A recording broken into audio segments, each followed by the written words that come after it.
Hello and welcome. Welcome. We're going to get started at 2 o'clock on the dot. You're in the right place. You are in the right place.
Hello, everyone. Welcome. You're in the right place. We're going to get started right at 2 o'clock.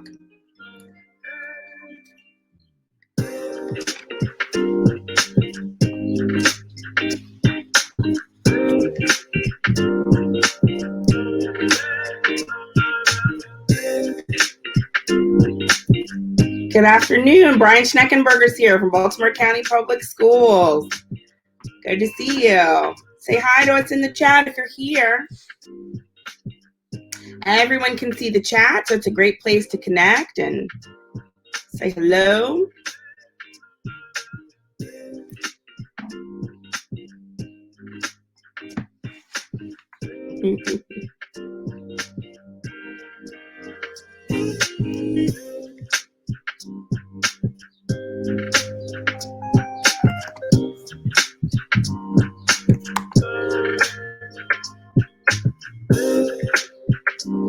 There is a program booklet for today's session. If you'd like to see the run of show, some of our MSDE resources, and bios for all of our presenters. You can find it there. And that program booklet, the link is in the chat.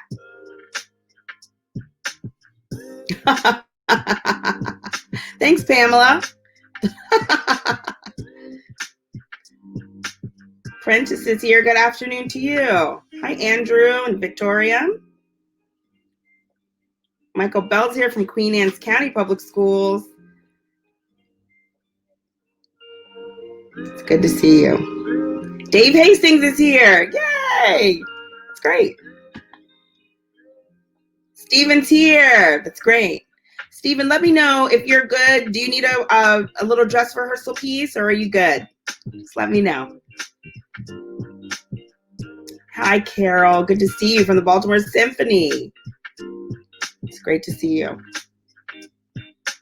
Cantante chamber singers. Yeah, absolutely, Victoria. We all have so much to learn from each other, right? Adult and youth choirs alike, educators and pros. Hi, Allison G. from Imagination Stage. Great. Thank you, Stephen. We're going to begin right at 2 o'clock. And I'm going to give a little orientation on how to use Crowdcast.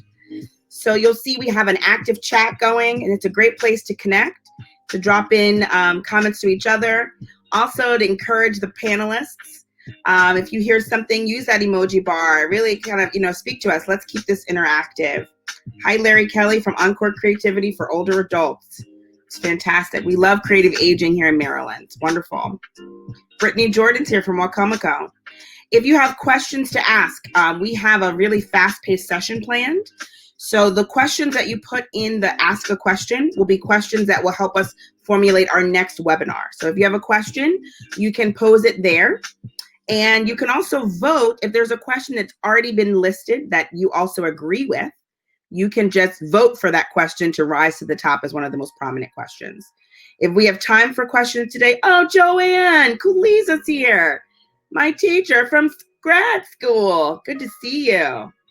Awesome. Wonderful. Hi, Marlo. So if you have a question, you can stick it there, and please vote. If there's a question, that's already been asked that you're interested in, vote for it. we will do our best to then use those questions for our next webinar series, okay? Just letting you know that we won't have time for questions to the audience today because of the size of our panel.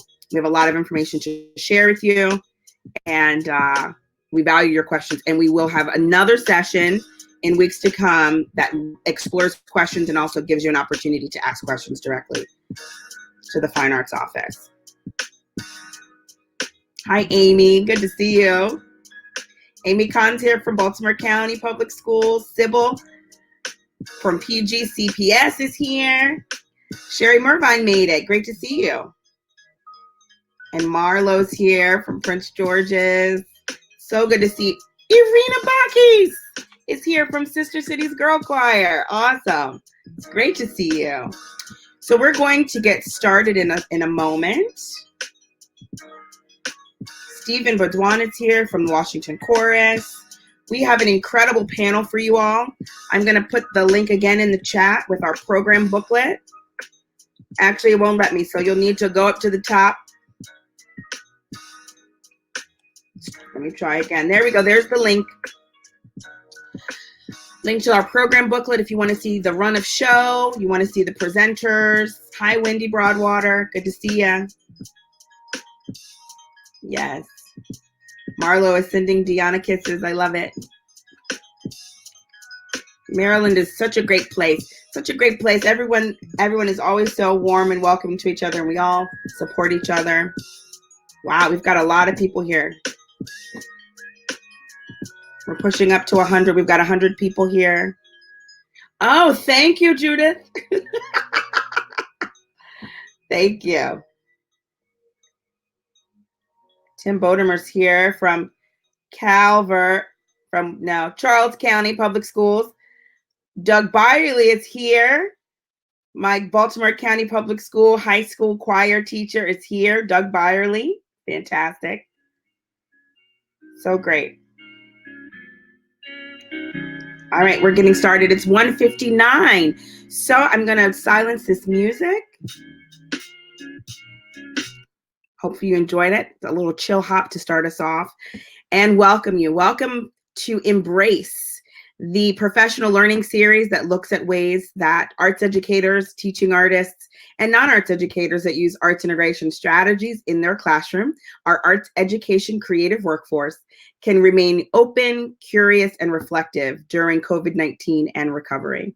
Today's session is unlike any other Embrace session we've had before. We have put together a panel of choral leaders, arts leaders, and education leaders to talk about their plans for how they're thinking about the planning, perhaps the reimagining of the 2020-2021 choral season. We're going to begin with our panel number one, our online learning panel, who's going to come and talk to us about what they've seen so far in the field. So I'm happy to welcome up the following three folks.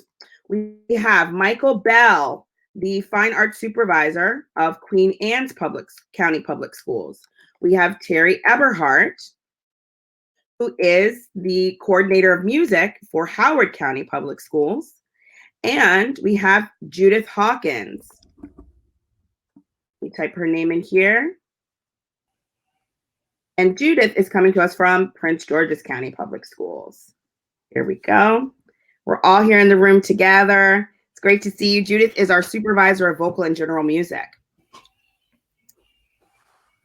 Great. It's wonderful to see you guys. Good to be here. Thank you. It's great to be here. Great to be here, Alicia. Awesome. So let's jump right in. So due to COVID-19 and the rapid closure of Maryland public schools, local school systems immediately launched into continuity of learning plans. And the arts, of course, as we know, are an essential content area. They are a part of a well-rounded education in Maryland. Can you tell us, Judith, what do you see as the benefits of making sure that continuity of learning includes vocal music? Well, I am a singer, and that's how I got started in this whole music education biz. And so for me, that for singing means to stifle my voice. I mean, we already have this instrument within us. I say, why not use it to its fullest extent?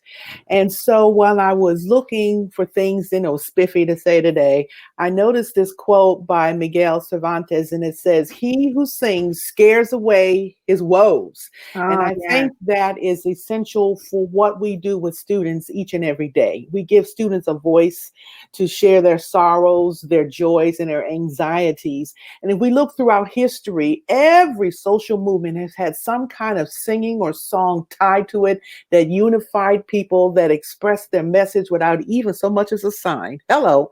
And so we want to instill that kind of creativity and expression with students, and even keep that alive within us as the educators, because once our flame dies out, how can we expect to ignite a student if we're no longer a practicer, or no longer an artist, and no longer a musician in practice? And besides all of this, why we want to keep singing is because it gives students a chance to survey the entire world and turn them on to cultures and people and other sounds that they may never have been exposed to in their lives. I mean, in my own personal background, my dad was the church musician. Needless to say, we had a lot of gospel in my house. Yeah. But we also heard things like Ima Subak, and don't nobody know who that is. It's really Amy Camus, and she was some kind of exotic singer back in the 50s and 60s. Oh, I love it. But we had all of that in my house, and so I grew up singing, loving to sing, loving to hear music from all over the world. And that's what we are charged to do as music educators, to ignite that fire for singing, and to have that joy of singing still alive in our students and in us, and to keep our voices relevant through singing. Absolutely. Wow, wow, what a powerful statement. Mhm. And that is so wonderful. Part of putting this group of people together, the three of you, was really to see the perspectives. Prince George's is a very large school system, Mhm. and Howard County is a medium-sized system, and then we've got a small system over with Queen Anne's.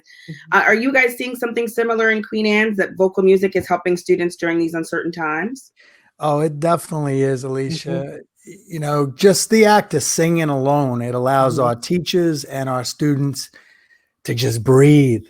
Yeah. It's that release that they need. Mhm. And a lot of the kids out there, they've been overloaded and they need a safe space to go to. Mhm. And I'll tell you, while it's also a release, it's also become the greatest release, because it's been a true gift that we're giving through our teachers, through our students and their families, that they're continuing to sing and they're uplifting others through these collaborations and the things that we're doing, just like we're doing right here. I mean, it's played an integral role.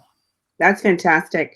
When I think about choral singers, I often think about how independent they can be. And so in times like these, right, where we're really asking students to work and flex their independent learning muscles, I see choral students really being able to rise to that occasion. This makes me think as well about so many artists during this time have really been sharing their stories and their skills and talents with the world. I've attended, I got to dance and party with DJ Nights and Michelle Obama a couple weeks ago. And that's a memory I'll cherish forever. And so they're really helping us to cope with the uncertainty of these present times. One of our top recommendations for educators is to craft learning experiences that allow students to document and share stories and diverse perspectives during these times, during COVID-19, and of course the recovery. Terry from Howard County, will you tell us, how are students using creative responses to share their stories through vocal music? Yeah, this is an amazing time for our students in Howard County and across the nation. I think it's an opportunity for us to really showcase what they have been learning in their choral classes. And if you take 5 minutes on social media, you're bound to see kids singing, or if the rage right now is TikTok. And every time you turn on TikTok, you see somebody singing or making something creative, which is so incredibly important and powerful. I think for us, it's been an awesome opportunity for us to really showcase individual students and having them submit their recordings, whether it be during virtual pieces or in challenges that teachers are able to create, and then having them submit those to their instructors is allowing the teachers to see the kids in a new light. A lot of times kids in chorus will, they'll hide because they'll be in a chorus of 70 singers and you won't necessarily get to hear them. But when you have them all submit an assignment where they have to add their voice to a virtual choir or anything like that, you start to really understand, and the teacher starts to have a little bit more intimacy with each of those voices and be able to provide them with some specific feedback. For us, we have been showcasing student work with a Weebly page that is collecting some exemplars from schools throughout our system. We have 72 schools in Howard County, which does make us a medium-sized school, and allowing each of our secondary schools to submit a performance of their students, whether it be a singer-songwriter or that's collaborating with a different student, or whether it be a virtual choir, has been an amazing opportunity for us. It allows the community to see firsthand what the students are doing. It also allows the teachers to showcase exactly what the kids are learning. Because, I mean, it only takes, well, if you dig deep, there's always an amazing educator that has supplied the resources or the tool or the how to get that awesome product out of a student. So we always want to be able to lift up the student artwork as, this is a creation that they have made, but also the skill that has gone into training them and teaching them how to use those skills to be expressive. Because we know the arts are an essential right for every child's learning and cognitive development. This is absolutely a way for our students to showcase that they are creative problem solvers.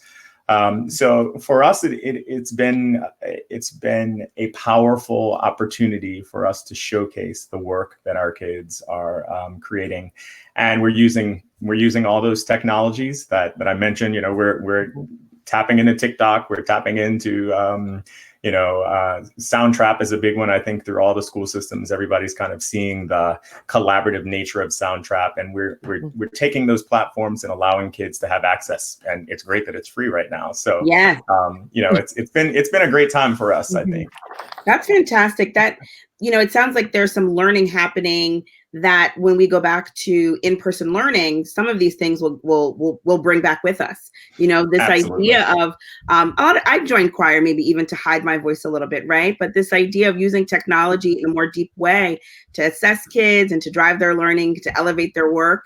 I think teachers will feel a lot more comfortable with a lot of the platforms that are out there when we return, it sounds like. Yeah, that's the hope and the goal is, I started playing around with the programs as soon as we came out because I wanted to be able to know exactly what I was telling teachers to work with. Got it. And I wanted to be able to troubleshoot and know that the products were actually going to be able to allow kids to do the things that they do in chorus. And I know that there are a lot of people that are saying, oh, there's no way to replicate.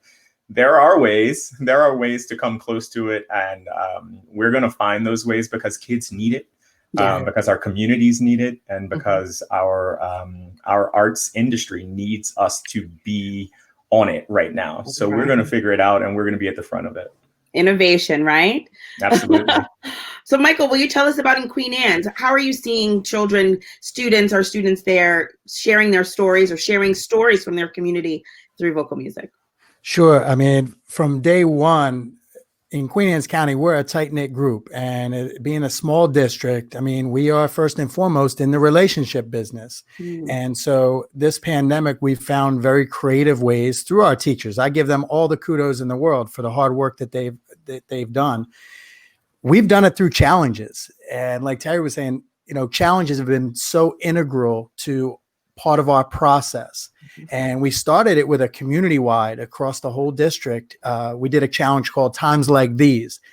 But instead of setting it to the backdrop of Dave Grohl from the Foo Fighters, we brought in a Queen Anne's County High former grad, Dana Koch, who delivered the cover song that kids could sing along to and also submit their artwork, submit their, all the different things that they're being creative around. Awesome. That was a very emotional one. And it was a very emotional piece because this happened very early on, right when students went home. And to back that up, we came out with a sequel with High Hopes, and dancers, choral students, I mean, you name it, they all sang along to it. And we compiled this huge clip. And we keep putting it out there to the community to show the community that these kids, I mean, not only do they miss their togetherness, but they also miss the recognition from a teacher, just a little pat on the back, just a little in-person thing. So being able to reward them through putting them out there in the community with these challenges has really proved to be very rewarding for those kids, for those teachers, and continue giving them a voice for all that the social emotional piece that is so important during times like these. Michael, I'm hoping when I send you back to the audience that you'll drop in the chat the links to both of those videos. Sure. People would love to see them. I've watched High Hope several times. It's very inspiring.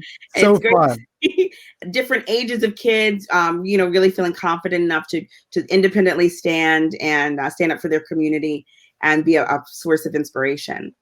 Well, thank you guys so much. I'm going to return you to our rooms. And we thank you so much for sharing the work. And I would be remiss to say we have an incredible network of fine arts supervisors in the state of Maryland who have right away jumped in with vigor and passion, and also, of course, deep expertise to support teachers. And so we are so grateful for all of you. And of course, we're grateful to the teachers who on a dime turned around to support the needs of students all throughout Maryland. So kudos to all of you. Supervisors, thank you so much for your focus, and also to our teachers. Thank you so much. Thanks for having us. Yeah, Thank you. If you are looking for Maryland fine arts resources, we would encourage you to visit, to download this program booklet. The links are in the chat for the booklet. And we are constantly updating our website with professional development resources.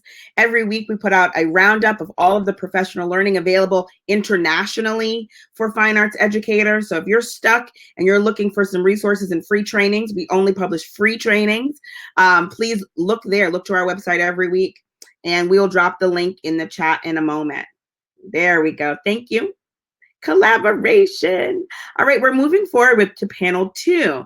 So panel 2 is going to be, we have 3 distinguished guests. We have Shane Jensen from Baltimore County Public Schools. And Shane is the music specialist in Baltimore County.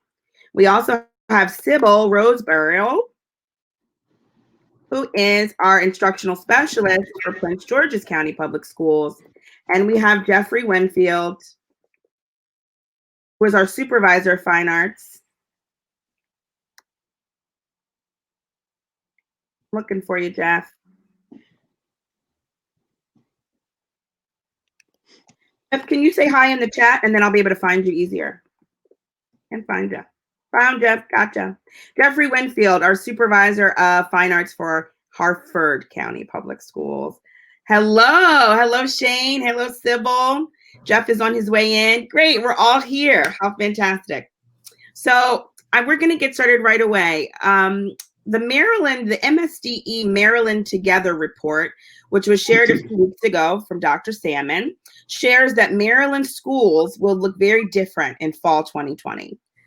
Arts instruction is an essential part of a public school education in Maryland and should continue in distance learning, hybrid learning, and in-person learning models. And MSD is proud to support that. The network of Maryland fine arts supervisors have worked collaboratively to prepare a document to support fine arts programs in Maryland public schools. And so our next 3 guests are committee members from the Arts Together document committee. A link to that document is in your program booklet, so please check it out. It is an incredible resource for every arts discipline in Maryland, and it has a list of general recommendations and specific recommendations divided by discipline. The document is meant to be shared with all arts education stakeholders and used to launch arts educators into planning for the year ahead, with the understanding that each local school system will have its own procedures and models based on their resources in their local community due to the nature of this pandemic. If you're looking for some overarching guidelines, you can turn to page 5 in the document and page 7, and look at our 5 guiding principles. So Shane, one of our first guiding principles for the document for Arts Together is that arts educators should continue to teach in their content. Will you tell us a little bit about that? Why is that important during this time?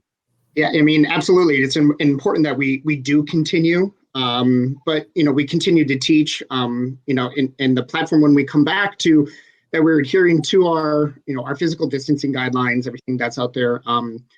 With the procedures with physical space that we can clean, disinfect, and following all the protocols with it. But it's really important to keep understanding that the arts are such an important part of our public school education here, and it's gonna look different and distance learning, hybrid, in person, and I'm seeing questions of when are we getting back. I would love to have everybody back and go back in, but it's going to look different.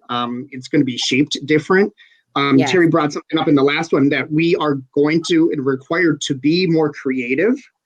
It will look different, but our challenge is also how can we be more innovative and yes. keep sharing what these classrooms look like. And I think that's the power of what we have, and we can share that. And I think that's going to keep our drive and our importance of why we need teaching in this content and what it means to have that outlet and that creativity. So keep sharing, keep being creative, keep being innovative. Absolutely. So important. Maryland has made a profound commitment. We stand on the shoulders, of course, of so many advocates through the years who have made sure that arts education policies in Maryland are strong and supportive, right? So we're so lucky in that regard. And so it's people like you and this group here that are making sure that we are innovatively addressing that need, and that continues despite our distance and despite some of the ways that learning is challenging in this time. Sybil, will you talk to us? Our second principle is that there should be curricular options for all artistic processes. So that's creating, performing, responding, and connecting, and that those processes can be delivered in all environments. So hybrid, in-person, or distance learning. How are you seeing that showing up? Is that a challenge for folks to be able to make sure all of the standards are covered? Well, first and foremost, before we start that, I think it's important that fine arts classrooms should remain dedicated to teaching and learning in the art form. And the artistic processes, being a creative, performing, responding, connecting, can be delivered in all environments. That's including what was mentioned earlier about Shane, remote learning, which we're doing currently, hybrid learning, which would be the combination of teaching from home as opposed to being in the classroom, and in-person learning, with our traditional approach where we're there in the school building. And what we'll have to do is reimagine how we're going to do this. And that would be distance learning during instruction, avoiding the use of shared materials, and providing for continuity of instructions. We're going to really have to articulate that for each of the LSSs on what that's going to look like for our particular art form, because it's viable and it should under no conditions be repurposed for anything else. We need vocal music. Absolutely. Thank you so much. I know you guys, we have the best supervisors in the country in Maryland, and they are strong advocates for their programs. They provide a deep well of expertise to support teachers, and they understand the benefits and the crucial nature of arts education continuing in this time. Jeff, so our third principle here is sharing student work continues with modifications for digital platforms or physical distancing. Why is it important that we continue to have the presentation of student work despite the need for physical distancing, or perhaps the removal of in-person events in the future? Thank you, Alicia. This is not only important, but it's vital for our choral programs to keep students engaged, because I think that's where we've kind of dropped a little, and understandably so. But we want them to remain excited about singing. The format that we're going to use in the future is obviously going to not be traditional, and that's where we're going to have to tap into our creative geniuses. And what greater place than the arts for all the creative geniuses? So I encourage you to tap into your own amazing brain and those of your colleagues to find venues that will work in this time of our transition, because we know that's going to be the important part. These virtual choir performances that we're seeing all over social media are amazing, and they're great exposure, but we as educators know they're not authentic learning experiences, because you're not having that important process of working with and singing with those that are in a room with you. So don't be discouraged by this. Even though they look and they sound amazing, don't be discouraged. Using safe distancing guidelines that will be provided by your LEA, think about creating small groups or solo performances similar to our colleagues in the visual art, and set up a virtual exhibition using recorded performances from your students and send it out to your school and your community. That's really vital that they see that.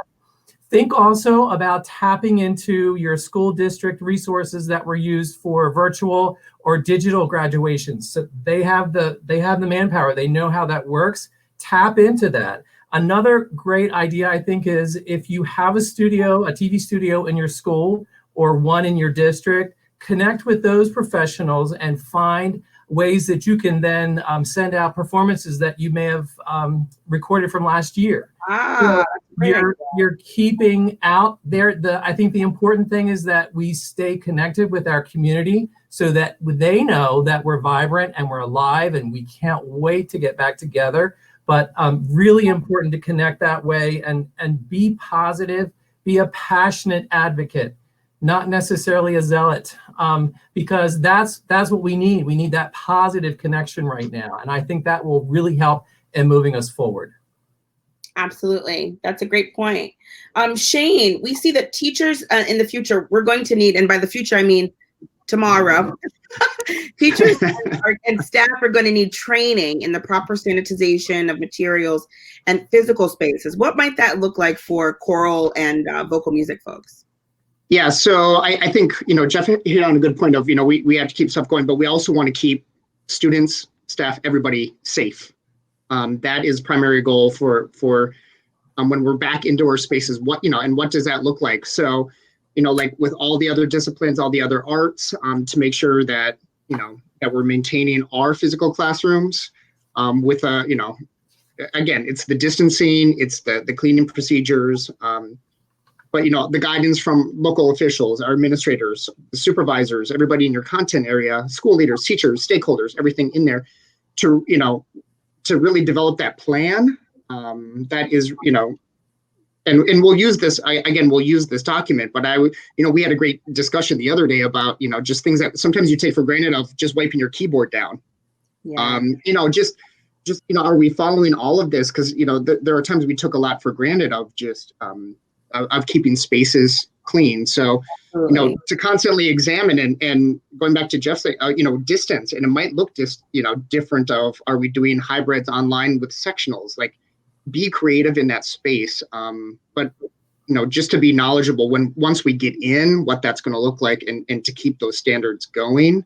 Yeah. So, this doesn't, happen, and it's going to look different, it's going to feel different, it's going to be different. It's going to be so different, and each school system is developing a plan for the sanitization of spaces and equipment based off of the equipment that they choose to use, the vendors that they choose to deal with. So your school system will have a very robust training and very robust procedure for all of this, including things like what happens if someone in our building gets sick. Each school system is developing plans for that, so you will have that support.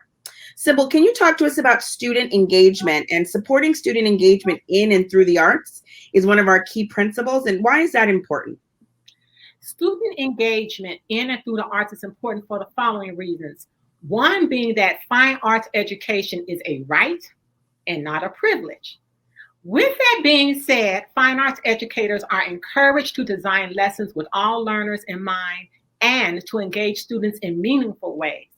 Therefore, to increase capacity of instruction, professional learning may consist of the following: using digital with an arts focus, such as vocal tracks, online music resources for practicing sight singing, vocalization, for assessments, for small group, whole group instruction, virtual performances and concerts, which we heard earlier, and also using our best practices that we can use in class as well as online, universal design for learning, for adaptive learning, translation of text and large print, highlighting text, differentiation of instruction. These tools and best practices help support the whole child through social and emotional learning centered in the arts and culturally responsive arts education. And these are the things we're going to need to articulate to each of our LLSs, where that money and support will be provided for the teachers to be able to give the optimal learning opportunities for students. Absolutely. Fantastic. Thank you so much, Sybil. And Jeffrey, we want to turn I see some questions. Someone asked about copyrights and things like that. We have that information in the Arts Together report. So we want to encourage folks to check that out. So can you tell us, Jeffrey, what else can we expect to see in the report when people dig into it?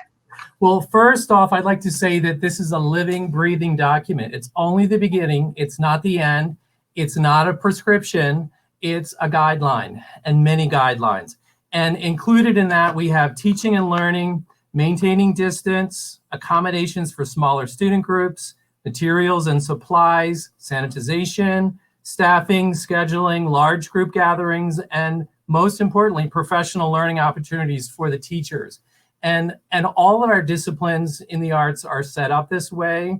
If you hadn't had a chance to check it out, it's on page 37. In our guideline, and it's a great start. But please, we encourage your feedback, because we want to make it more, we want this to be the guideline for Maryland, but we want to hear from you as well. So understand it's not an ending point, we're just beginning. Awesome. Well, thank you so much. When we started this journey a few weeks ago, we got this report done in 3.5 weeks. Thanks to the dedication and expertise, and also the amount of research that all of you guys were willing to put into making this report so robust. Updates are coming. We have monthly meetings set up to update the report continuously as new things arise, as new information arises. And I want to thank you on behalf of all of Maryland for your dedication to students and to teachers. The work that you do is so critical and vital. And so we're grateful that you showed up in such a big way. Thank you. Thank you. Thank you. See you soon. All right. We are moving on to panel 3. Again, I would definitely, just remind you to check out the report. It is 50 pages, but just read the general guidelines and read the vocal choral music first to start. That might be, a total of maybe 15 pages. And you'll find a lot of information there that will be very supportive, very supportive. All right, next we have a panel that's going to talk to us about the ways that they're planning, reimagining, and possibly repurposing the upcoming performance season. So we're going to talk just about performances. We have an incredible cast of folks here. We have Stephen Borduan, who is the executive director of the Washington Chorus. We have JJ Norman, who is our new executive director of the Maryland Music Educators Association. And we have Deanna Saez, who is the legendary director of choral studies. Oh, it looks like we may have lost Deanna. Deanna, if you're here, will you put a note in the chat? We can find you. There you are, found you. Awesome.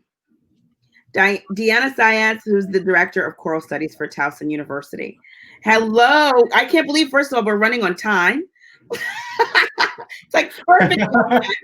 Well, that's really great. So we have the 3 of you here, and I just want to give a little disclaimer before you even begin, so you can feel free to speak, speak freely, that the 3 of you are representing 3 very different organizations, and that you are not, of course, being prescriptive in any way. Deanna is coming.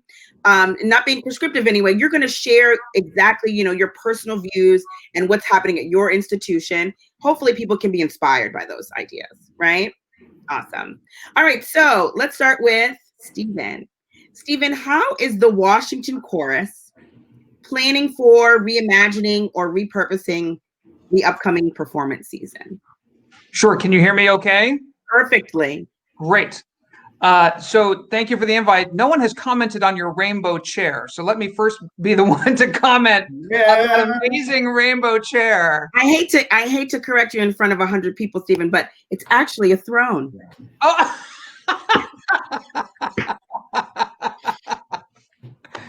As well it should be.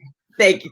It's well, so we're at the Washington Chorus. We believe our world is better when we sing and create together, and so we're trying to be as creative as possible in this moment.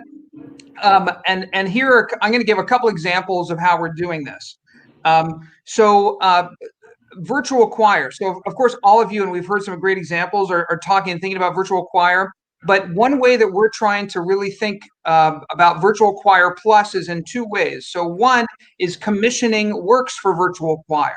So how singers sing in a virtual choir, how they learn is different. It just is different when you're at home. So, and how composers write when you can't rehearse together is also going to be different. So we are commissioning 3 composers, including Damien Geter. You're hearing this before the public knows this. This is brilliant. Yeah, brilliant. Damien Geter, Bob Schaefer, and then a 3rd composer to be announced soon. We're commissioning new works specifically to be written for virtual choirs so that singers can sing them at home and that they can be recorded. And the second piece, in addition to commissioning, is that the visual component is so important. And already I've been very inspired by the examples that people have shown of schools doing visual storytelling with virtual choir pieces. And that's the way to go. We're in a moment where there's so much visual storytelling happening. So, and we are actually going to commission a filmmaker to work with Damien Geter to create a new film with virtual choir that we will premiere in November. This relates to the second part of how we're planning for the season, is that we're thinking not only of monetizing, but monetizing and democratizing. So ways that we can monetize what we're doing through programs like Anywhere Seat. There are a couple other programs out there that provide a paywall service between the individual and the content they want to get. Also finding ways to just open the floodgates. Let's democratize the art. And the benefit of this moment is that we're not limited by capacity. It's not that we fit 2,200 people in a hall. We can have 10,000 people online. Right. So let's find ways to have open sings. Let's find ways to have young singers. And this is a place where we're open for business. We want to partner with schools and understand what do schools need in this moment, because our education programs are going to be different. Things that we had always done, like DC Honor Course, we probably can't do those things right now. So we want to hear from schools about how we, especially with our new artistic director, Dr. Eugene Rogers, how can we be a great partner to schools? That's fantastic. And yes, everyone should know they have a new artistic director at the Washington Chorus, Dr. Eugene Rogers. And so Stephen and Eugene as a combo, I mean, I can't wait to see what happens, right? Very exciting. Yeah, that was cool. That shows you. I love that innovative approach to thinking about new ways. It reminds me very much of some things we saw in the theater world where they started creating new plays, right, that looked at the new platform. So this idea for music makers to start to do that is, I have not heard anyone else say that. So I'm going to credit it to your brilliant brain and the work of your team. So thank you, Stephen. All right, let's hear from Dr. Deanna Sáenz. Will you share with us what's happening at Towson University? How are you preparing for the year ahead? What are you thinking of for what will happen with your choir? Yes. Can you hear me? Perfectly. Good. Whew. Okay. You know, this is time when the challenges are huge, they're big, but at the same time, the opportunities are even bigger. So I'm going to share with you what I learned from my students from the last few weeks while we were in quarantine. I'm going to be quoting them. They told me being in a choir is less about the music and more about the sense of community and togetherness. Yeah. And others said that the musical bond is a lot harder to break than it seems. And I'm still quoting, while we do not have the privilege of performing together right now, we are still able to create music. We learn how to adapt, to think outside the box, to get things done. And we have continued to let music to be a light in a dark time, which has been very inspirational. These are words from my students. Beautiful. So as you can see, what they needed was a sense of community and staying together, right? So what are going to be the challenges next semester? Obviously, we won't be able to gather in big groups and sing together as we used to. We'll have to use masks. Maybe I'll have to get a plastic shield, you know, and we'll have to keep social distancing. Now, how our performance season is going to look, we have no idea, honestly. But I know that I will keep using Zoom for my sectionals and rehearsals. If I have face-to-face rehearsals, it will have to be in smaller groups. And obviously, I now that we learn, I'll keep working on visual performances so we can post those online. That there was so much that we learned out of that last semester. But we'll also have the opportunity to open and incentivize the student creativity to become more reflective practitioners, to create spaces for learning, for active learning. And in the case of Towson, I've already spoken with a music composition teacher to explore a way in which we can collaborate and maybe create some aleatory music using technology. How exciting. During practice, rehearsing and performing outside, even if it is only one piece, outside of the building. I'm thinking about using improvisation, explore improvisation, body percussion. I was thinking maybe together we can create a composition just using body percussion, so we don't have to use our voice. Yes.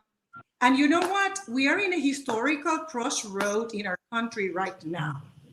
So this is the best time to use a rehearsal and performance time to learn about music related to social justice and to people. So that's definitely that's going to be part of my teaching next semester. And what's important, I think, is that we acknowledge that things are not going to go the way we plan, and that we have to keep the flexibility and the nimbleness and find ways to create the same level of excitement and togetherness for our students. Fantastic. Wow. I cannot wait to come to the performance of the body percussion concerto, outside, outdoor. That sounds fantastic. Thinking about new ways that choral singers can still come together to make music safely is a really great approach. I love that so much. Thank you so much, and for sharing those beautiful words from your students about that really helps us to all think about the really the essential parts of art making, right? It's about humanity and relationships. Yeah.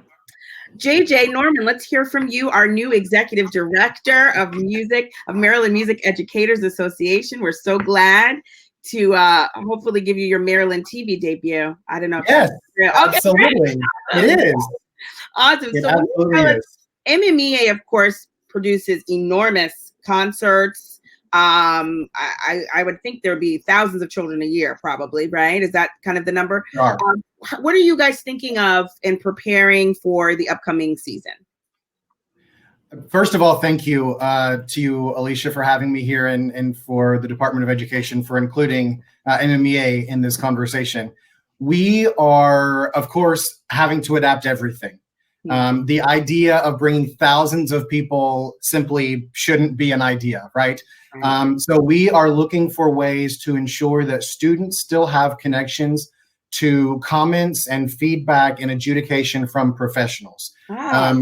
We're focusing on the process, of course, rather than the product, and ensuring that the students are connected, if that is an audition, if that is a solo or ensemble adjudication. We're looking at how we make all of those different events that happen at various points across the calendar accessible to everyone. And we honestly feel that this is giving Maryland MEA the opportunity to provide greater equity of access to students across the state. Absolutely. Who perhaps would not have been able to, or felt comfortable, or had the resources to travel to an audition site, or whatever it may have been. So we're thinking that student participation is going to go up as we lessen the barrier, whatever that may be for the students. But of course, with that, we have the responsibility to ensure that students have equitable access to technology, if that's hardware or software, or just simply internet access. And we're going to be working closely with each of the state fine arts supervisors to work out scenarios that work in each individual case, depending if a county in one section of the state may be full back in their school building, another one may be hybrid, and others still may be 100% online as we roll through this next school year. So we're going to have very targeted approaches as we find ourselves in different scenarios for different students and teachers. We're also really, really excited beyond the performance aspect, what we do with students.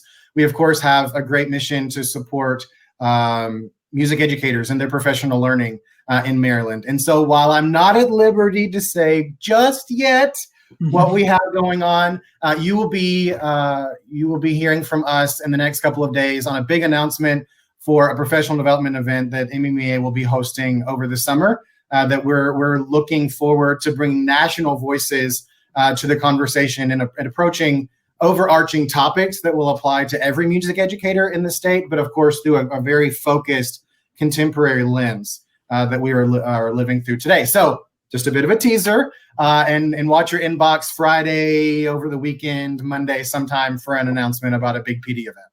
That's incredible. That's so great. So I love hearing this idea that we may be able to, in light of these uncertain times, we may be able to address equity in a more equitable way, right? And Yes. that's very exciting, by giving students the opportunity to engage all from where they are. I think sounds so wonderful. And I also heard in there something about, how we want to make sure we're supporting teachers, and that continues, right? So the mission for all three of you, the mission of your work continues despite the distance that is apparent, right? The mission continues. I want to thank the three of you.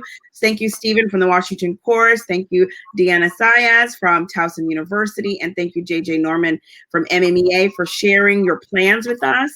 And we look forward now to seeing what comes, I think with a little more hope and optimism for what's possible for the choir field. So this was very powerful to me. Thank you so much. Thank you very much. All right, we're going to bring up our final panel for the day. And, I just want to share with everyone, until large group gatherings are deemed safe by local officials, Maryland fine arts educators should be supported in creating exhibits, showcases, performances, concerts that can be delivered in a remote environment or maintain physical distance according to the local school system's policies. So presenting and performing are key elements of a Maryland fine arts education. And we've seen that this can be delivered using digital tools, using remote learning platforms, and other methods that allow for sharing and showing of work while following local regulations. If you are looking for platforms that you'd like to experiment with, we would encourage you to visit the MSDE Fine Arts resource page, where there's a listing of platforms divided by discipline. If you're looking for arts activities, arts education activities, learning plan, lesson plans, learning goals, lesson seeds, those kinds of things, or also vendors who are offering programming for free. New York City Ballet, for instance, is offering tons of their work for free. The Met was offering performances for free. The Washington Chorus has free programming. If you're looking for those kinds of things, you can also visit MSD's Fine Arts office page, which is all in our program booklet there. And the link right there is right there for you with those resources. So we encourage you to visit there. Next, I'm going to bring up a special guest. This is so exciting. We're going to bring up teacher Angelica Brooks, who is our Prince George's County Public Schools Teacher of the Year. How exciting. She's on her way up. And we're so grateful to have her with us. Hello, Angelica. Hi, how are you? Great to see you. Thank you for having me. So we're ending with teachers, right? This is, we are, the State Department. Well, my personal opinion is teachers are the most brilliant people in the world. I come from a long line of teachers. And as much as I believe that, I think Maryland has the best teachers. So we're ending here talking about teachers. So will you talk to me a little bit about how remote learning has impacted teaching and learning? What are you seeing with your students? Wow. So I know it's been called distance learning. I really consider it physical distance learning. But in actuality, I feel like this experience has actually brought my students and myself much closer together. We have definitely grown closer through this experience. We've had more authentic experiences, learning music, sharing music because of the physical distance. It really has been an enlightening period in music education for myself and my students. And I'm sure there are music educators across the state that feel the same way, that feel that they have grown closer to their students through this experience. And it is actually invigorated or given us a new perspective or new energy into what we do, and has brought credence to what we do as music educators and as choral educators. It really has been the light for many of us at the end of the tunnel, knowing that we still have this way to connect and still have this community that we get to pour into as teachers and students. Oh my gosh, that's so fantastic. Will you tell us about the student that gave you a shout out on the news? And I thought that story was so heartwarming. Will you tell us, what was that all about? It was. So in my county, we have some really out of the box thinkers who came up with this great idea for PGCPS to have a virtual graduation. Oh, and the news on WJLA 7. And so students were able to submit thank you videos to be aired during the live graduation. And one of my students, Stephen Day, actually did a package, just sent it in, and gave me a shout out. Wow. And he was wearing his Bowie High School choir shirt. It was so wonderful. I was so proud. I was screaming in the living room, oh my goodness. It was an amazing experience. But it also lets us know that even though we're not together in the classroom, we are still making an impact on our students. So be encouraged. Absolutely. Absolutely. You know what, Angelica, we've known each other for a little bit of time, because you are such an active teacher, right? And you pursue lots of various performance opportunities for your students, of course, during the traditional time. So Angelica has performed at the Best of Maryland Arts Education Festival. Her students have come several times. We also, when we had the Maryland Masterclass with Donald Lawrence a year ago, a group of your students came and performed and opened for Donald Lawrence. So your students are used to high levels of performing, right? And you have, of course, many other national and local opportunities for your students. So I'm glad to see that those experiences, while valuable, right? But this intimate nature of remote learning is bringing you guys closer together, because you guys already were a tight-knit group. Yes. And yes, I mean, you really were. You have built an incredible rapport with your students, is very clear, and that you can see the relationship building amongst themselves and with you. So, but that's great to hear that the remote learning is not deteriorating that in any way. It's amplifying it. Absolutely. So we've been also able to, I got to be honest, when this first started, it was very difficult to figure out how I was going to take my classroom model, so this flipped classroom model, and now be basically the center of attention now in my lessons. I would have to literally be feeding everything. So it was a little daunting at first. It was having to learn how to do brand new software, learning how do I continue to put the power of learning in the hands of the students, giving them the power to continue to push forward with their music education without me having to be the person bringing them along. Right. So one of the ways that I did that was through project-based learning. And so I gave my kids 20 projects that they could do, anything from creating a song on GarageBand to being your own conductor to creating your own a cappella video. These were ways that students could still grow as musicians during a pandemic and be able to create some authentic experiences for themselves. How are you expressing yourself through music? How are you learning more about music? I've had students who picked an artist, picked an album they had never even heard of before, and did an album review. Yes. Yeah, and gave their feedback on each track. I've had students that created playlists and told me about why they created this playlist, their connection to each song. I've even had a student write me a song, which is now my name. Who wrote the song? Who was the student? Say their name. It was Brittany Miller. Oh, amazing. Going to be an 11th grader next year at Bowie High School, and he wrote me a song. Bless his heart.